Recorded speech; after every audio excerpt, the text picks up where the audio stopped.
everyone, and welcome back to Wake and Take. It's your boy Jason, and we've got some football to talk about today. It's a beautiful Thursday, and tonight we have Thursday night football, so of course we've got to go ahead and look ahead to the week. We've got this week's news stories, we've got practice injury updates, we're going to do our game picks, which will lead to some hot takes and other discussions. So go ahead, take out your coffee, sit back, relax, and enjoy the show.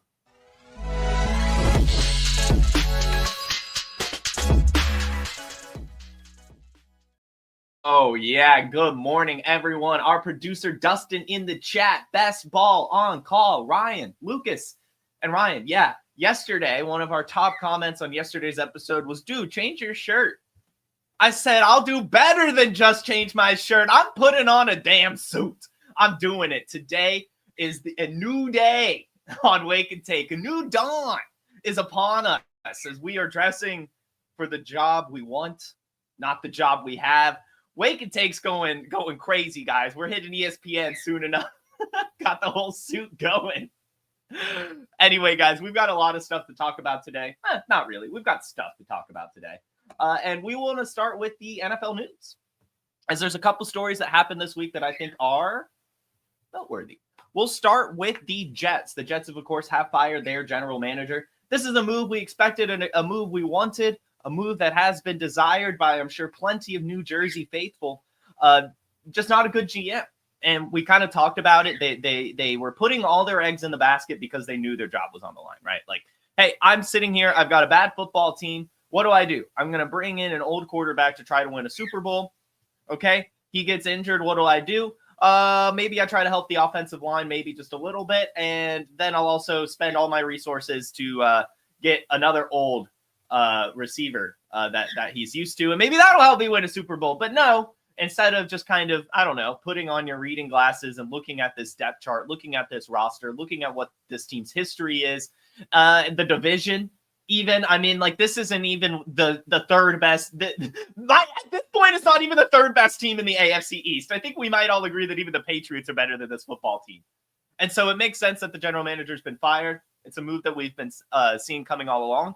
And hopefully this marks the beginning of a new dawn. But they have a long way to go. This is going to be an ugly rebuild. Giving the second-round pick for Devontae Adams, horrible. The fact that they're probably married to Aaron Rodgers next season as well, horrible. But it might be a nice bridge. But either way, this organization and franchise, they are heading into an era of rebuilding, and it's going to be kind of gross. It really will. But that might help depending on what they kind of do with the quarterback situation. You know, if Aaron Rodgers is there next year as a bridge, that's not the worst thing in the world. If they can keep just building up the rest of the team, we should still be able to at least get fantasy points from Garrett Wilson and Breece Hall, which at the end of the day, that's all we really care about. And hey, another news story I want to talk about here is a dynasty thing. So if you're not really in the dynasty streets, then I guess turn off your ears. But I also want to use this moment to tell you, you need to play dynasty, as it is just incredible. It is the best way to play fantasy football. And we are having some things develop around one of next year's top prospects, and that is Shedeur Sanders. Shedeur Sanders has accepted an invitation to the East-West Shrine Bowl. Why is that important? Well, the East-West Shrine Bowl generally doesn't have top-tier talent like that, or at least like top expected draft picks. So I don't know if this is a Shrine Bowl is growing moment, or it's a, hey, we might need to be sounding the alarms for Shedeur Sanders moment. Now, call me crazy. I don't want to get too far ahead of myself, but I do understand that there are a lot of negatives in Sanders' game currently. Holds the ball on too long. There's size concerns. He doesn't have the greatest arm strength. Yeah, he does have the pedigree being a Sanders, but other than that, there's not as much going for him as there is for some of the other prospects coming out in this year's draft class. So to me, seeing him accept that East-West Shrine Bowl invitation, it's sounding a little bit of alarms. I'm not going to lie. So if you're sitting there in Dynasty and Superflex and you're waiting to maybe use your pick on Shedeur Sanders, you know, maybe it isn't as exciting as we thought it would be. It's going to be a very interesting storyline to monitor over the rest of this season, but of course into this draft process, because if the East-West Shrine Bowl is the only place he goes, I don't even know if I know a player from last year's East-West Shrine Bowl that we even really talk about seriously, I think like Frank Gore Jr. was kind of this year's Shrine Bowl standout. You know what I mean? So I don't want to get too far of my head ahead of myself here, but man, he might like that's not a good start, is what I'll say. But again, it could be that maybe the East-West Shrine Bowl is growing, right? Like last year, the Senior Bowl. I mean, the Senior Bowl had Michael Penix and Bo Nix, and that was a pretty huge pull for the Senior Bowl, which is probably leading to the Senior Bowl getting some bigger prospects going forward. But Ryan here's calling Sanders flop already, and you know what, Ryan? At the risk of getting too far ahead of ourselves, seeing him accept the East-West Shrine Bowl, that's not a good start. He's trending towards bust already, which is kind of crazy to say in Check's notes, November 21st, 2024. Not even done with the college football season. But it sounds to me like he needs a good landing spot. And that's not necessarily what you want. Everyone needs a good landing spot, but that's not necessarily what you want if you're spending that type of draft capital. Like, you want a dope.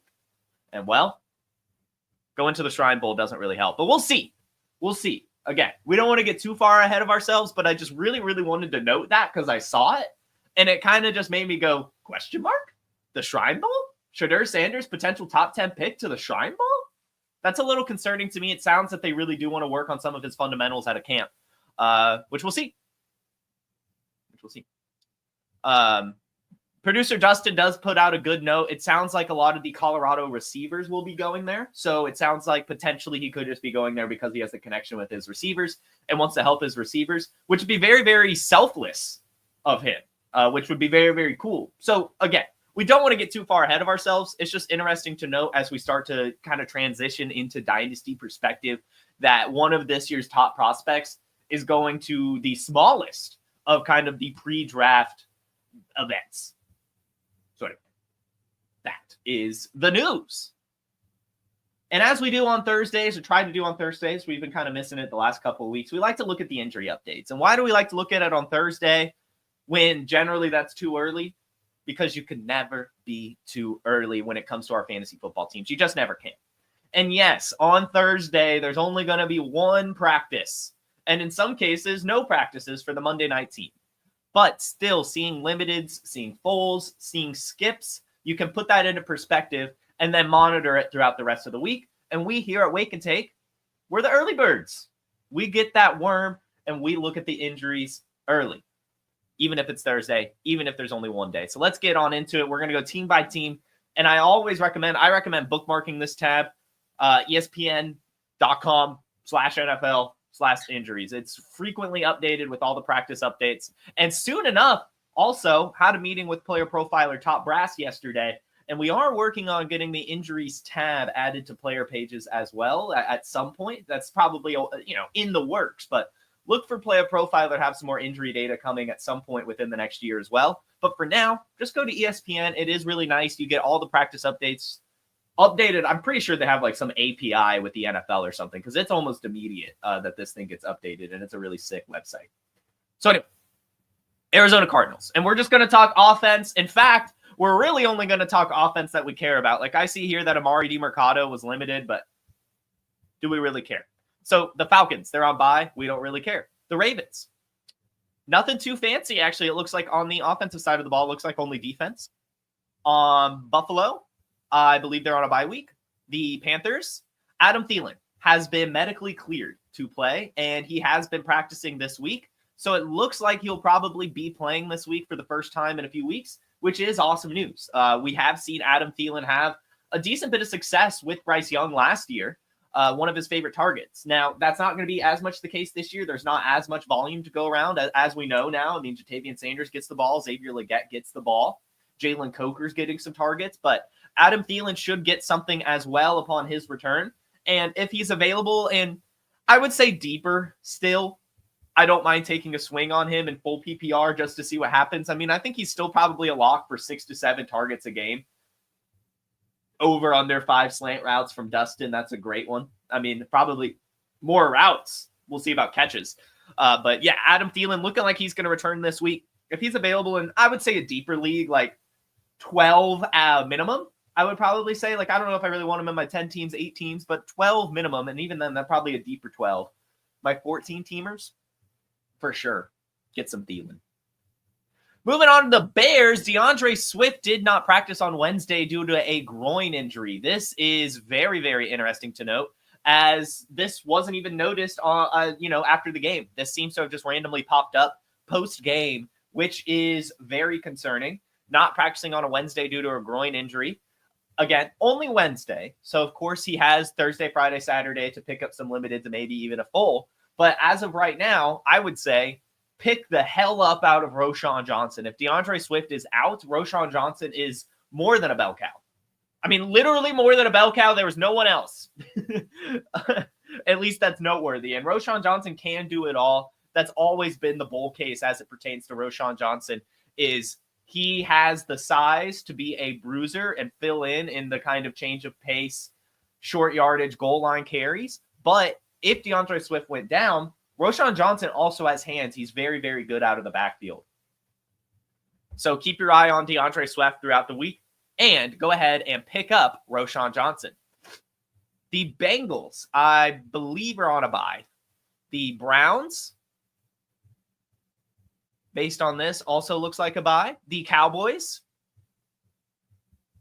Brandon Cooks actually picked up a limited practice, so that's interesting to note. Still looks like he is a ways away. It was a walkthrough and only a limited. So Brandon Cooks still not probably returning this week, but does look like he's trending towards the return, which is definitely interesting. I would honestly be surprised if they brought him back, but it looks like he will be bringing him back and playing. But I think if I were Brandon Cooks, I'd probably just sit out the rest of the season. But hey.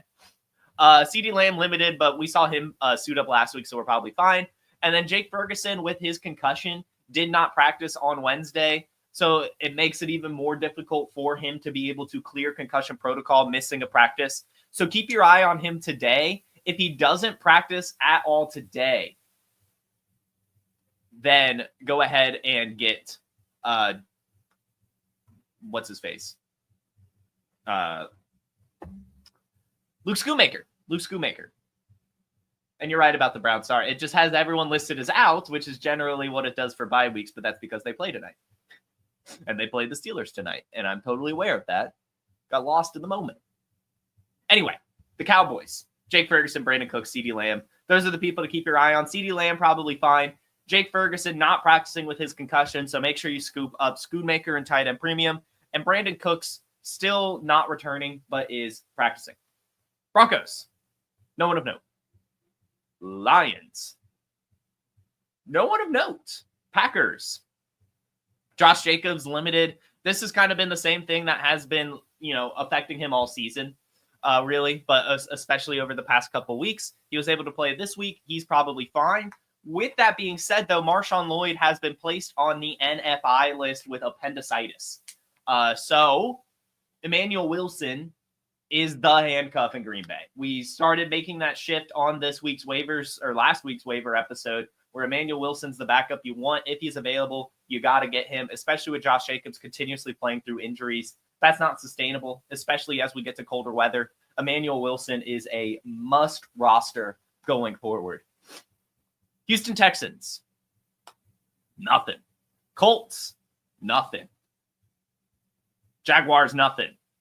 Chiefs, Isaiah Pacheco.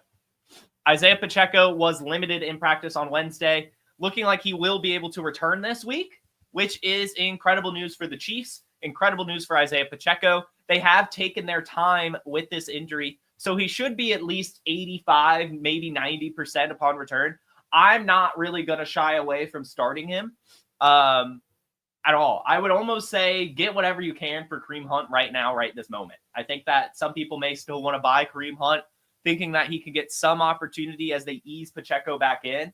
I don't think they'll really have to do that. I think Pacheco's fine. We know he's a dog. I mean, he played the Super Bowl with a broken hand. So I would look to get anything for Kareem Hunt right now. The Raiders. Zamir White did not practice, and neither did Alexander Madison. So continue holding on to Dylan Lobb and I guess Amir Abdullah. But my take is that the Raiders would probably lean Dylan Lobb. I think they would lean Dylan Lobb over Amir Abdullah. I know that Dylan Lobb fumbled his only carry.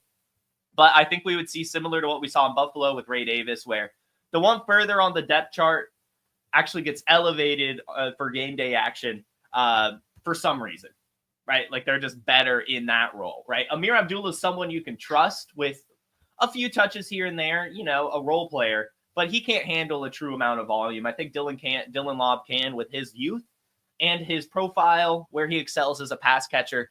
Make sure you get Dylan Lobb, as Zamir White is not practicing and neither is Alexander Madison. Charges. Nothing on the Charges. Rams. Nothing. Dolphins. Tyreek Hill limited, but he'll be fine. Vikings. Sam Darnold limited with a foot injury. He'll be fine. Josh Oliver didn't practice. So more targets for TJ Hawkinson, I guess. And I believe Johnny Munt may be right behind Josh Oliver. Patriots. No one really of note, although Austin Hooper was limited. But we're not really too worried about that. The Saints. Nothing. Giants. Theo Johnson limited due to a back injury, but probably fine. Darius Slayton practiced in full upon return from his concussion, so should be back this week. The Jets. Nothing. I think they're all bye, actually. Eagles. Devontae Smith not practicing with a hamstring injury, so definitely monitor that. We hate hamstring injuries, but given Devontae Smith's status with the organization and within the NFL, Wednesdays are generally veteran rest days, so he might be fine. But with it being a hamstring, it's going to be hard to want to start him, especially if he only stays limited all week. So definitely monitor Devontae Smith as he's not practicing so far with a hamstring injury. Will probably play, but definitely something to monitor. Steelers, they're playing tonight. No one really interesting to note as it pertains to injuries. The 49ers. George Kittle says he will be playing this week against the Packers. Brock Purdy, limited on Wednesday.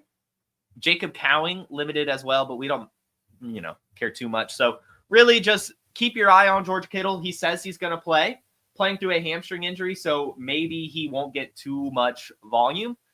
But he will be out there, which is definitely good news for the 49ers. Turtle asks if I'm big into fantasy football. I would say yes. I'm doing a fantasy football show. I love this. The Seahawks. Noah Fant, still not practicing with his groin injury. So look for Noah Fant to probably still miss more time. And then Laviska Shenault, my awake and take savior, considered day-to-day with an oblique injury, should be able to practice this week. Hopefully that means he's able to play and continue to return kicks for me. The Buccaneers, hamstring for Mike Evans. He is expected to return this week. So again, we talked about it yesterday. Buy Mike Evans while you can. I don't really care what the price is. He needs a little less than 700 yards in the next 7 weeks to keep his streak of 1,000 yards alive. He has to average 95 receiving yards a game. I think he can do it. Let me know if you think he could do it, but I think he can still break that 1,000 yards for sure. For sure. Titans. Tyjae Spears, not practicing on Wednesday with a concussion. Can't catch a break. And Calvin Ridley not practicing due to an illness. He's probably fine. Probably just a little bit of a tummy ache. And no one really of note on the Commanders. Ben Sinnott was limited with an illness, but I don't think we really care too much about that. That'll do it. That'll do it for the injuries. And before we get into the game picks, hot takes section, and answering your questions, I want to let you guys know about Fast Draft. Drafting is the best part of fantasy football, and drafting fast is what Fast Draft is all about. Fast Draft is the fastest best ball app on the planet. With just 6 rounds and a 20-second time clock, you can draft in under 10 minutes. Don't have 10 minutes? Use Turbo Mode to create teams with a click of a button. We love volume players, and volume players love Fast Draft because we make it exponentially easier to max enter 150 lineups, and if a tournament you love does fill, don't worry, we'll roll out another one the next day because we focus just on the players you care about. In April and May, our Origins tournaments are rookie only because the NFL Draft is the second most popular event in American sports after the Super Bowl. Fast Draft tracks player ownership in real time, so you can always see your exposure at a glance in the draft room, and there's no position restrictions. And the best part of that is you never have to draft a tight end. With only 60 players drafted, there are two key ways to get unique. You draft players well above or below ADP, or shake up your boosters. The boosters let you set 4 players with point multipliers up to 2x, so you can improve your chances of being unique by putting premiums on later round picks. Okay, that's what Fast Draft's all about. Now start your engines.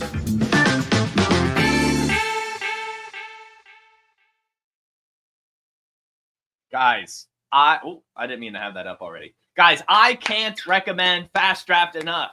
I know I work for Roto Underworld and we developed the app, but still, upon playing this thing, it really is just incredible. And I have to say, today or yesterday, I think officially, but today, we launched yesterday, I guess. We launched the Refer a Friend program. So actually, if you have a Fastdraft.app account, if you already have an account on Fastdraft, you can actually give your username to a friend, and they can use your username as a promo code upon signing up, and they will get a first deposit match up to $25. But here's the kicker. You also get what they deposited in your account. So if they deposit that $25, you also get $25 for their first deposit. It's an awesome way to get drafting on Fast Draft, especially with this DFS contest weekly. There is a tournament.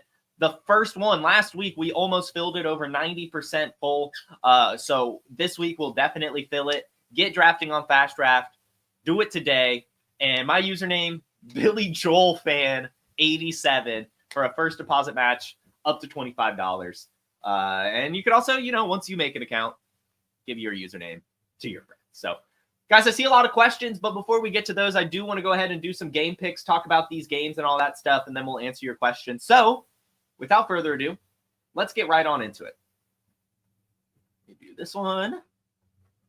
Oh. All right, so tonight we have the Steelers heading to Cleveland to take on the Browns. And one thing to note, and shout out our producer here, Dustin, just doing fantastic work this morning, Dustin. Thank you so much, man. Is the weather. The weather is horrible. The weather is horrible tonight. And who does that benefit most? That's the Pittsburgh Steelers. I've got to be honest with you. I have to go with the Steelers with that kind of weather. If they're really going to be playing through 10-plus mile-per-hour winds with potential rains, the best running team is going to get there. And as much as I love Nick Chubb, he has lost a lot of juice. Jerome Ford isn't that great. I think Najee Harris, maybe even use Justin Fields creatively tonight. That would probably be the way to go for Pittsburgh. Maybe even some Jalen Warren, Scorderell. They're just a little more equipped for this type of battle. Otherwise, if it was a full weather, like daytime game, I could see, a fun little shootout here. Jameis versus Russ, both of them just slinging it. But with the weather looking as bad as it is right now, I think it's going to be hard for that type of game, which means kind of lean on the run game tonight, which should benefit the Steelers. Yeah, Brittany, I don't know why I love Billy Joel. The Stranger is such a good album. It's such a good album.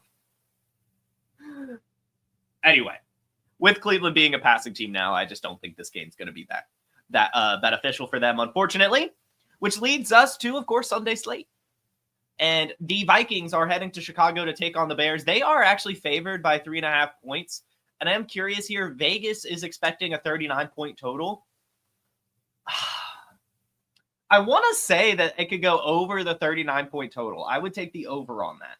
As it pertains to the game, call me crazy. I think the Bears win this one. I think they do at the very least. I think they cover the spread.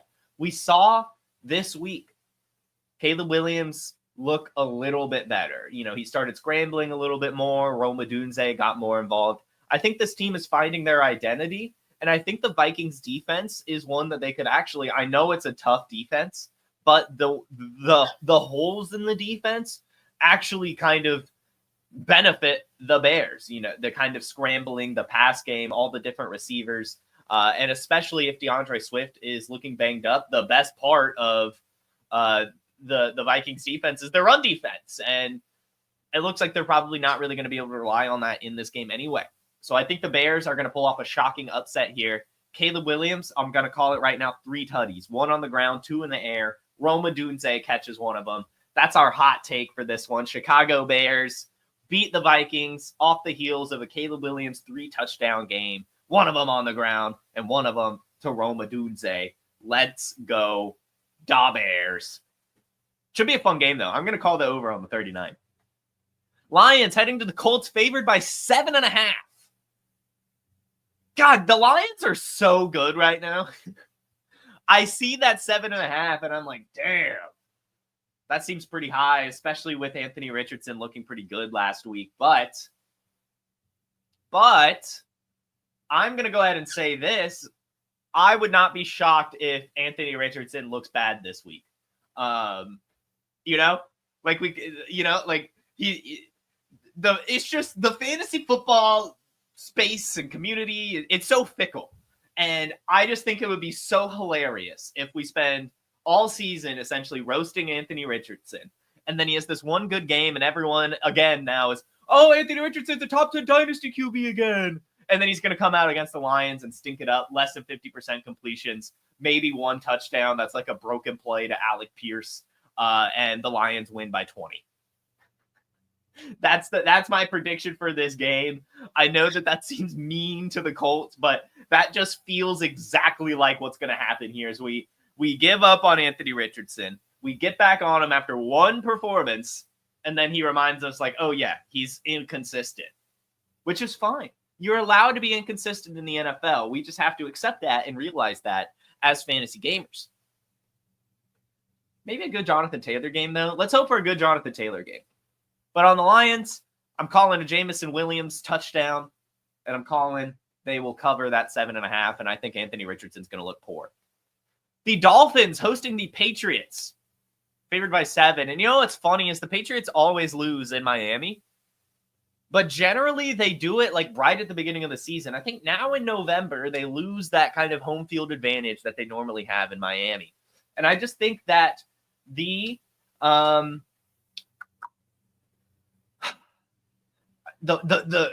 fortitude of Drake May, I think that he could actually put this Patriots team on the back and at least have them cover. I think the Dolphins win this game.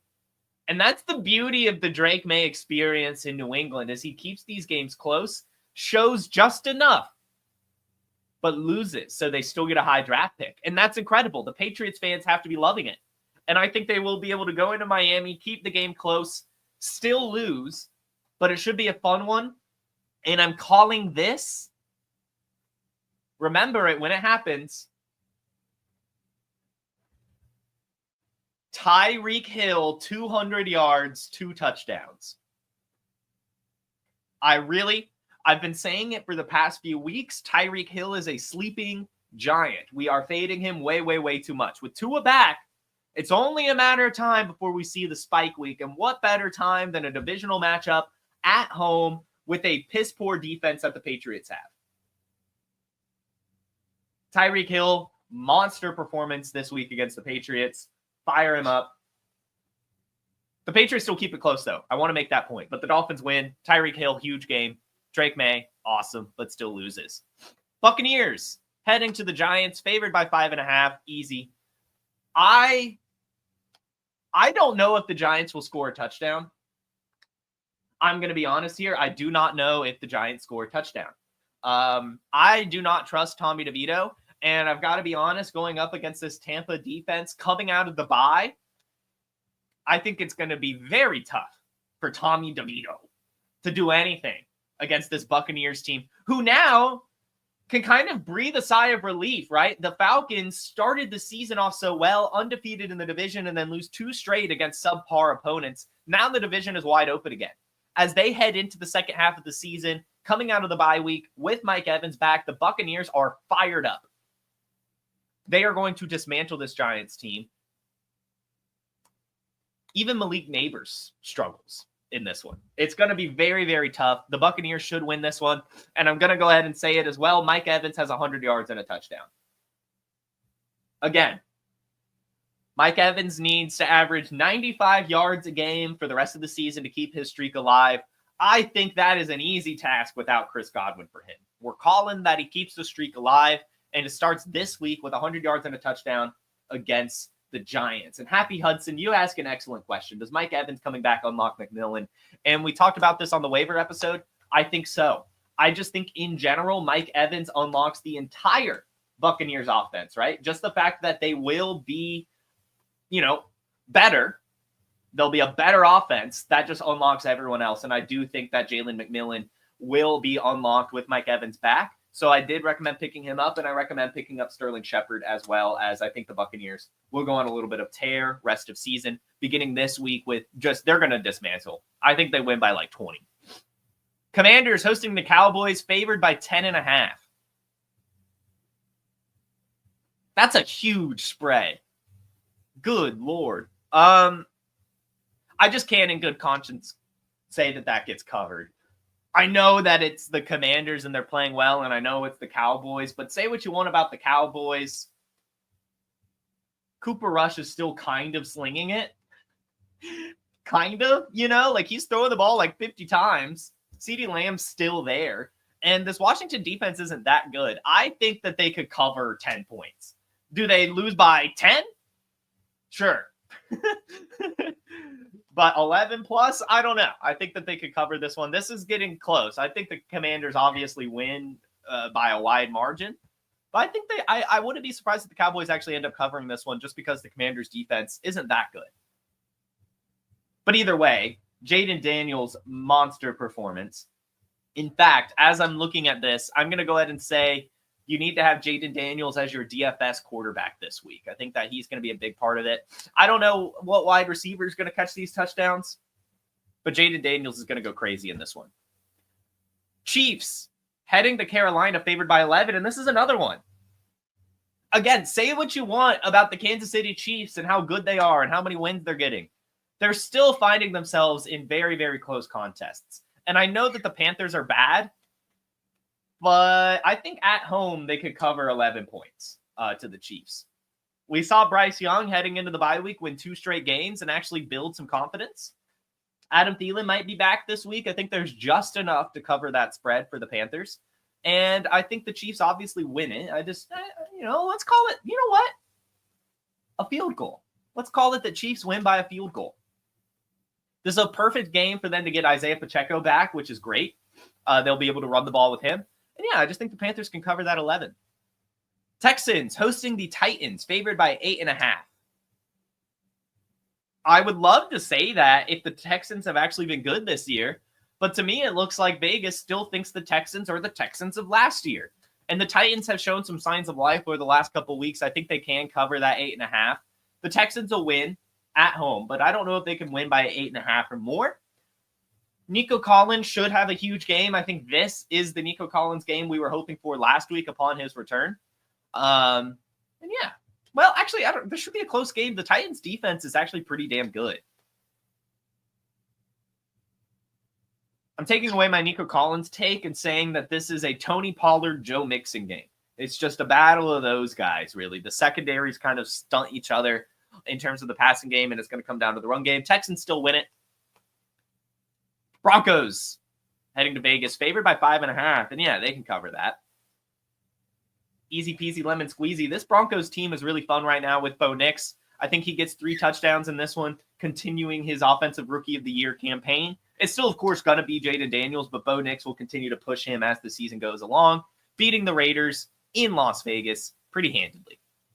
Packers hosting the 49ers, favored by 2.5. I think the 49ers win this one. And Dustin, remember this. Don't clip it yet. But once it happens, we'll clip it. Or maybe clip it because I'm pretty confident. Christian McCaffrey game. This is the Christian McCaffrey game. We have seen Christian McCaffrey the last 2 weeks get all the volume in San Francisco, but we haven't seen the touchdowns yet. I think against the Packers in this little bit of a pseudo playoff game, I think Christian McCaffrey comes to life. This is his 3rd game back now. He's fully acclimated, up to game speed. I think we see over 100 yards, over 25 touches, and 2 touchdowns for Christian McCaffrey against the Packers He's going to be a DFS winner this week. Get him in your lineups. Trade for Christian McCaffrey before the ceiling game. Do whatever it takes. I'm confident in this one. This is a Christian McCaffrey game. This is a screaming Christian McCaffrey game against the Packers. Look for the ceiling performance for him. Look for the offense to run through him. And look for the 49ers to upset the Packers in Green Bay. Arizona heading to Seattle, favored by 1, and the Seahawks win. The Seahawks at home against the Cardinals, that's just a death sentence for the Cardinals, unfortunately. They always struggle in Seattle, especially. Should be a fun one. Should definitely be a fun game. I think both teams can get up over 20 points in this one. I'll say JSN keeps it going in terms of the volume, but DK Metcalf is the one for points this week.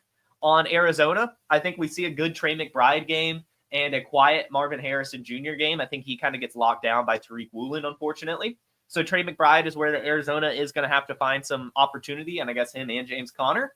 But the Seahawks get it done. Kenneth Walker looks good. DK Metcalf looks good. JSN looks good. Actually, Tyler Lockett scores a sneaky touchdown as well. In fact, it's a game winner. The Eagles heading to Los Angeles to take on the Rams, favored by 3.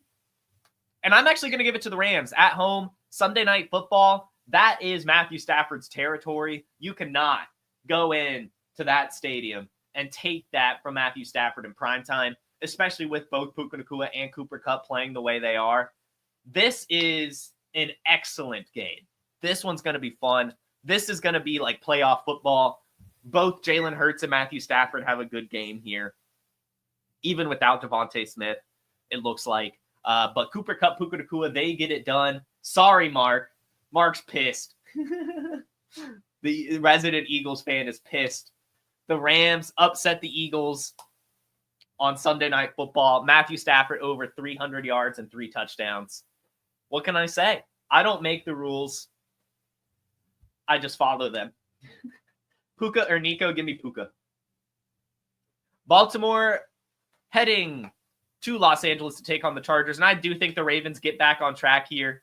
Greg Roman has his ties to Lamar and maybe has some ideas or whatever, but I think the Ravens, they've been stumbling a little bit too much. I think this is an excellent bounce-back opportunity against that Chargers defense.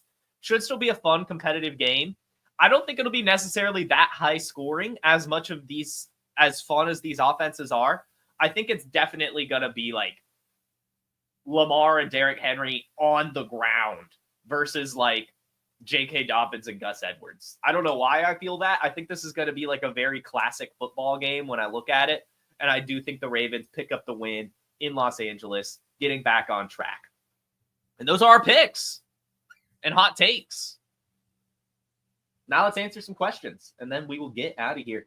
Thanks again, as always, for tuning in, guys. While I'm pulling up and going through the questions, make sure you hit that like button and subscribe to Player Profiler as well as Player Profiler News. You can as well hit that bell. You get notified when we go live, which is just all the time. Incredible content coming out on the daily. All right.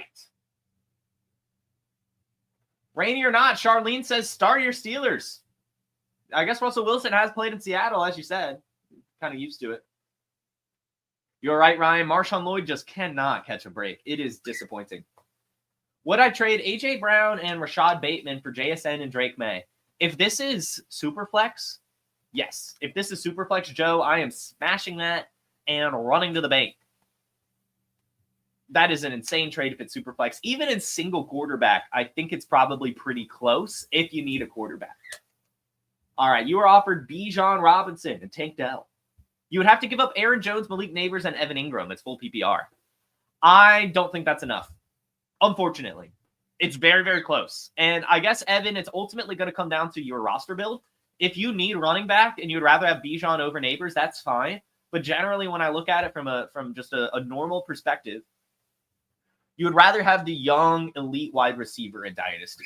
Malik Neighbors more than likely is going to have a longer shelf life, a higher ceiling, and be on your team as a better contributor, especially since it's full PPR.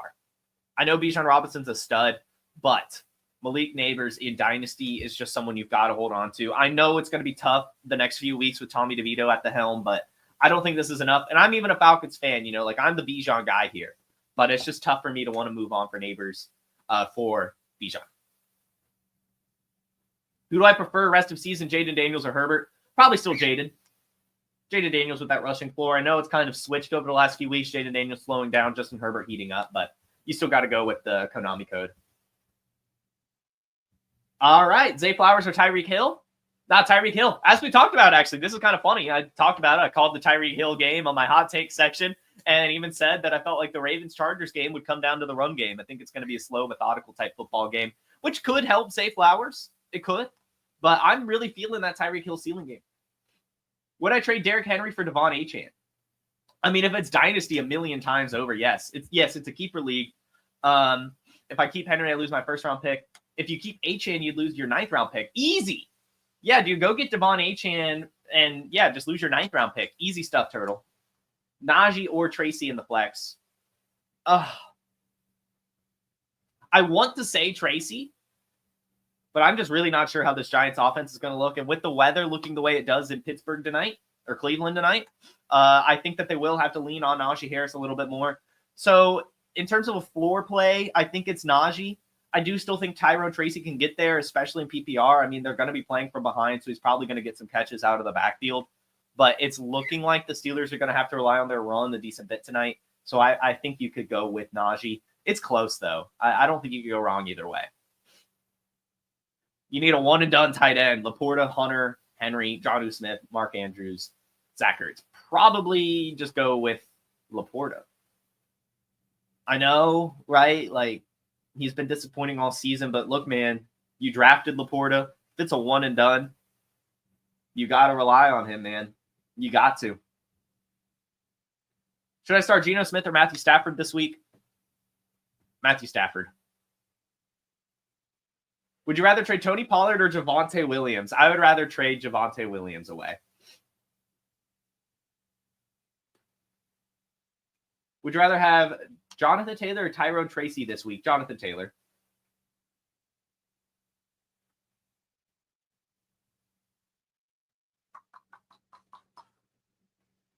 Jameis, Cutlets, or Bryce Young? Probably, man, probably still Jameis. I know the weather's bad, but, I mean, they're probably still going to let him sling it. I mean, that's just all he does. Yeah. Puka or Nico, I think I already answered as Puka. JSN or Otton in my flex.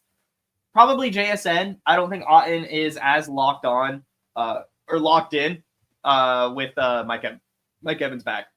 Player Profiler needs to get on Blue Sky, Jason, too. I did make a Blue Sky account at Player Profiler on Blue Sky. I also at JFootballWine on Blue Sky. I don't know. Social media is weird. Tillman tonight or Myers? Probably Myers. And then, all right, we start 2 QBs in Superflex. My other QBs are Love, Murray, Williams. I don't know if there's a question in here. Oh, that was answering your question about your trade earlier. Yes, definitely. If you're getting Drake May in that league, you definitely got to do it. Cool. That should do it. Guys, this is Wake and Take, and you guys are an awesome audience as always. Make sure you hit that like button. Make sure you subscribe, and make sure you tune in tomorrow for our starts sits. We're going to give 1 start, 1 sit by position, as well as 3 flex plays as we look forward to week 12. Everyone, have a great day. Have a terrific Thursday. Good luck if you have any Thursday night football players tonight. Have a wonderful rest of your week, and I'll see you tomorrow. Hey, I want to thank you for being part of this broadcast. If you have any thoughts on it, leave a comment. If you enjoyed it, make sure you leave a like. And if you want to see more shows on the Player Profiler channel, subscribe to it. That's how we know you want more.